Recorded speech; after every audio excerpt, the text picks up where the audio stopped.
Good morning, partners. Welcome to the very first episode of Empire Builder.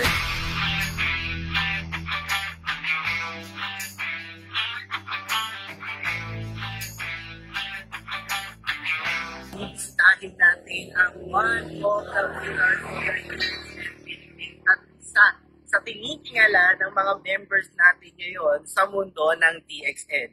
Tara mga partners, samahan niyo ako.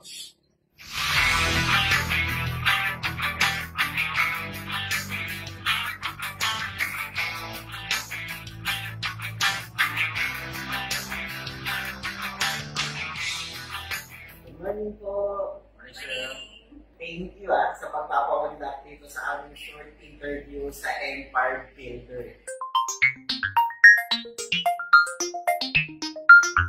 Pwede niyo bang ibalik, ikwento ulit yung mga journey natin dito sa DXN, ang story ng success and journey ng isang Mr. and Mrs. Torres. So, welcome and thank you sa iyong greetings, Sir Michael.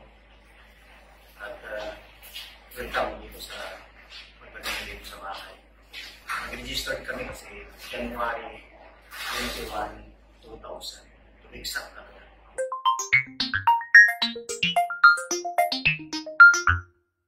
Kakaibang determination at positive thinking meron kami. Nag-start kami sa DXN.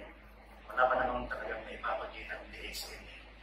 Kahit yung general plan natin, Mr. and Mrs. Kiling, sabay daming nag-i-start at wala bang may pakitang income sa DXN. So, itong masasabi namin extra determination at positive thinking since nung first na maka-attend kami ng training, seminar dito sa DXN, sa Business Opportunity Meeting.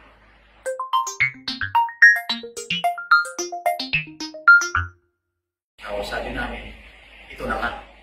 Kasi yung presentation, napakasimple eh. Pero mo, in terms of food supplements, in terms of health degrades, saan ka pa kikita, yun ang kailangan ng tao.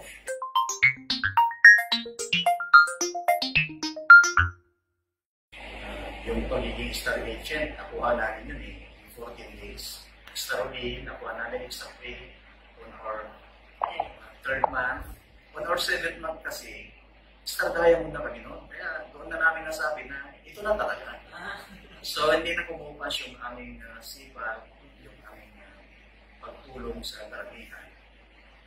Tuloy-tuloy na yung aming sponsoring, yung mentoring, training ng different groups sa iba't ibang area na.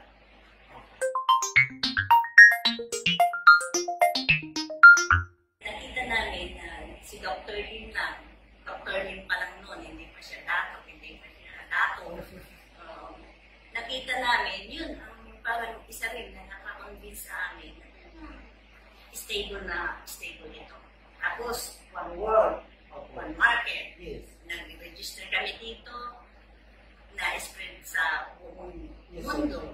Ayun, tapos, yun ang mga parang talagang nakaka-convince na factor dito sa DXN. Kaya maganda din yung program natin, na pinapapunta yung mga distributors, may mga program para sa lahat, para makapunta sa factory mismo at saka dun sa farm, para makonvince din nila yung sarili nila.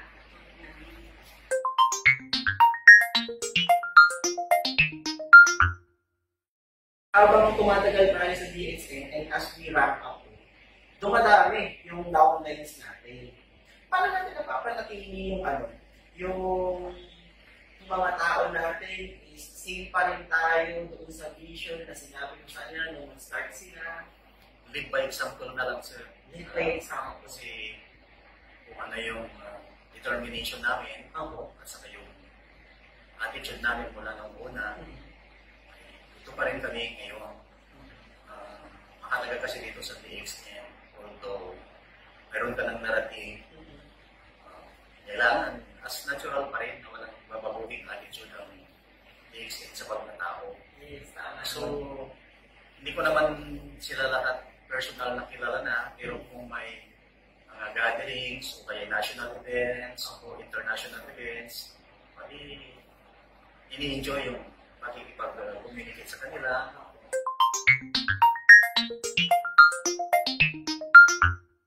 Can you share with us, paano kayo nag-build ng isang leader? Number one dyan sa attitude. Kasi very critical ngayon ang panahon. Iba-iba yung attitude din ng tao. So ikaw na nag-edit, kinakailangan ma-maintain mo yung respectful person ka. Siyempre yung humility. Humility in terms na mayroon mga policies ng company. So dapat sumunod tayo doon. Doon nagkubiyan. May mga headlines din yan eh. May mga timeline din sila. Di ba, may explain nyo rin doon sa mga cultures na yun. Sa mga distributors training. Doon sa pagpirma pa lang ng form, may policy na doon. So, ibig sabihin to live accordingly. Kasi leader ka nga eh. Leader must be a good follower. Yes. So, yun.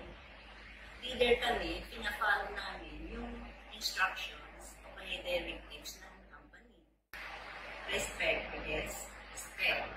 So, nire-respeto namin kahit yung bababaan, kaliit-liit ang distributor. Para ma-respeto din. Yes. Yun talaga yung ano namin. Kaya, teamwork kami doon. Kung ano yung hindi naaalala ni Kuya, pinapaalala ko kung ano yung kakulangan ko, pinupunuan niya. Teamwork talaga.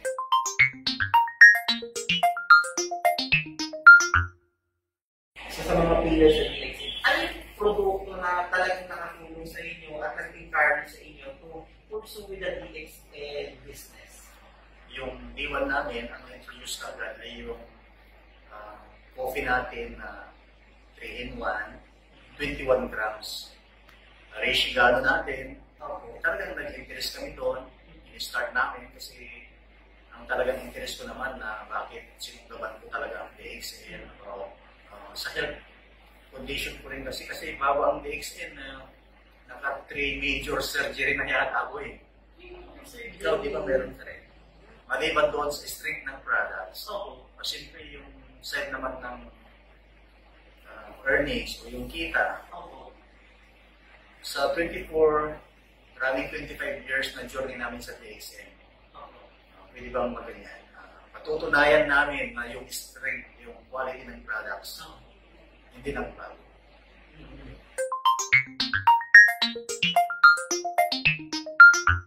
Ano yung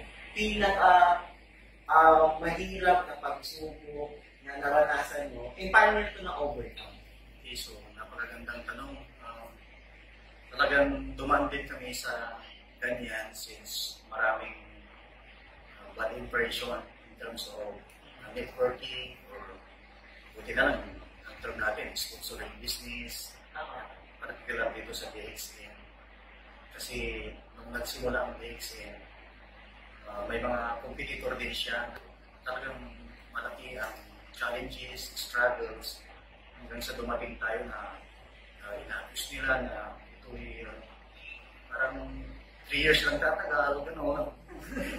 Ang mga tao kasi pag ganitong uri ng business, MLM business, akala nila life by life. So yun yung malaking challenge sa amin.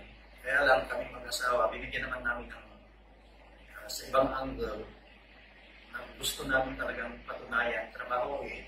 Since nakita namin yung promises ng DXN na talagang very legal, kasi 1 or 10th month po sa DXN, in-invite na kami na pumunta ang farm.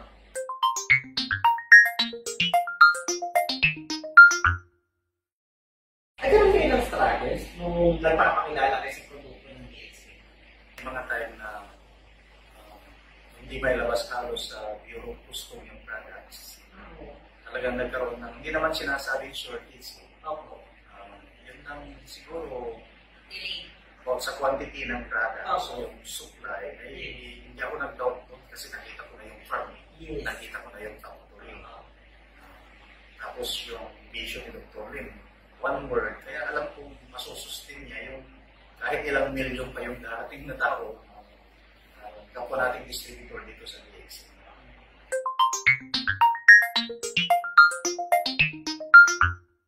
Eh, once na, halimbawa, naniwala yung kausap mo, yung training mo, tapos sinabi niyang patikim sir, tapos wala.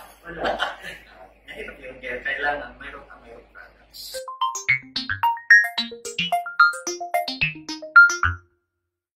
Pinaka-memorable na bansa na puntahan niyo? So, kung sa listahan, sir, siyempre, hindi namin pwedeng tanggalin yung Malaysia. Sabi parang wala naman tayong respeto, o walang mawawala yung pagka-humanity natin, yung sabi kong attitude, hindi na mag-fit kung hindi natin isasama sa priority list natin yung Malaysia since ang yung headquarter natin. Opo. Pinagmamalapit ko pa rin yung farm natin kasi nag-expand ng todo.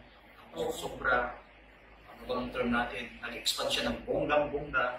May cyber na tayo ngayon. Tapos makikita mo from a large channels sa gitna, yung cafe. Parang pinaka-world Europe, ilang city kami dyan. Venice, Milan, tagal kami sa Rome. Naka-12 days kami dyan. Malta, Slovenia, tapos Geneva, Switzerland kami. Tapos 3 times na rin kami sa Sydney. Kaya kung bibigyan mo ako ng chance na pagpipiliin kung saan titira, doon sa bulubunduking part ng Sydney.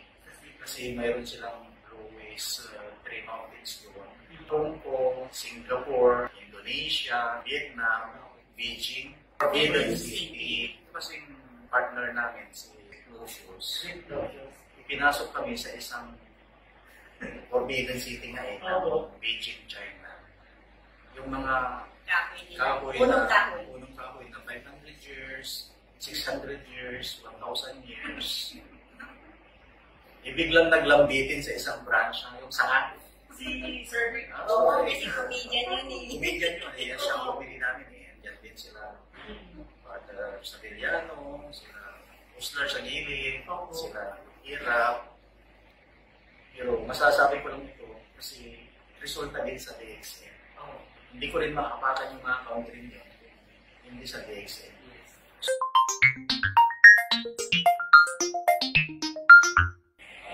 Para ka lang naka-build ng malaking pamilya rin dito sa DXN. Hindi ko sila downlines lahat, pero alam ko na isang family tayo sa DXN.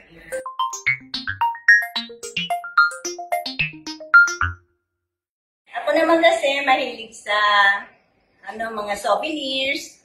So pati mga airplanes, binibili ko, mga miniature. Lahat ng nakikita niyong airplanes dyan, nasakyan namin yan. Kaya ngayon wala akong parang regrets dahil kahit hindi ko na mapuntahan yun, halimbawa, dahil iba na naman yung promo ng DXN sa travel, at least meron akong souvenirs.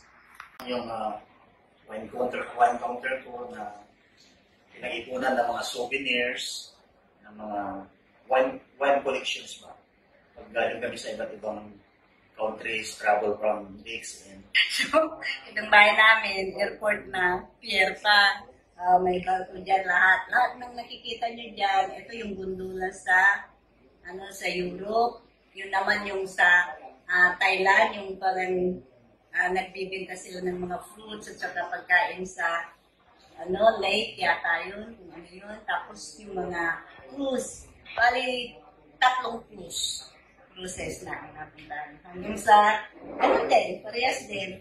Lahat ng mga landmark na pinupuntahan namin, bumibili ako ng souvenirs. Ito naman yung sa Japan kami. Japan at saka Hindi, Malaysia, Singapore cruise. Dami na namin cruise, kahit sa Mediterranean cruise. Pwede nyo lang makamit lahat yan dito sa DXN. Unlimited dito sa DXN. As far as education, tour, travel, ano man yung lifestyle na gusto nyo isipin, pinoprovide ko, kaya pinapromise yan ng DXN. Gawin lang natin.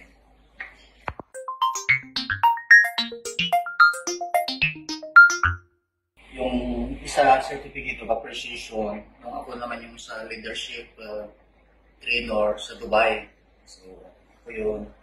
Tapos yung certificate ko sa winning with MLM business, Dr. Kaso ng Oxford University. So yung tinawag ni Dr. Lim para magturo sa mga leaders dito sa DXN na gusto talagang magtagumpay dito sa DXN. So yun yung mga achievement namin from Crown Diamond, from Senior Crown Diamond, Executive Senior Crown Diamond, ito yung sa Executive Double Crown Diamond. Tapos ginagawa pa lang yung Triple Crown Diamond namin at Executive Triple Crown Diamond on the process, on the making. Ito yung pinakaunang sasakyan na nabili ko sa DXN. Model 2020. Ito, nag-start ako ng January 21, 2020. October, nakabili na ako ng brand new sasakyan. At ito pa yon, buhay pa hanggang ngayon. Ito yung sasakyan na kasama ko na at ng asawa ko sa pagdi-DXN. At maraming ginawa ito sa DXN.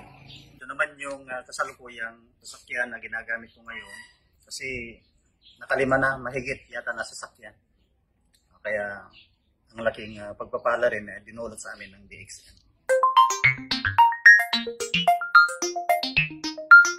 Lagi mong sinasabi sa mga bago naming partners na i-introduce sa DXN. Gaya ng journey na ginawa namin, hindi ito basta-basta, may pagsasacrifice talaga. Pero kahit ibuhos mo ang abot kaya mong lakas, kapangyarihan, kakayanan, hindi ka malulugi. Walang kinakatakutan kasi sinasabi ko na sa inyo o sa kanila na yung magkaroon ka ng company na may farm, sarili niyang pananim, hindi binibili yung raw materials matakot ka kung yung raw materials ay sinusupply ng iba. Yes. Pero yung sariling produce ng company yung cultivation, yung farm na yun, tapos yung manufacturing na yun, tapos ikaw pa yung sa distribution, ay sunggaban na nila dapat ito.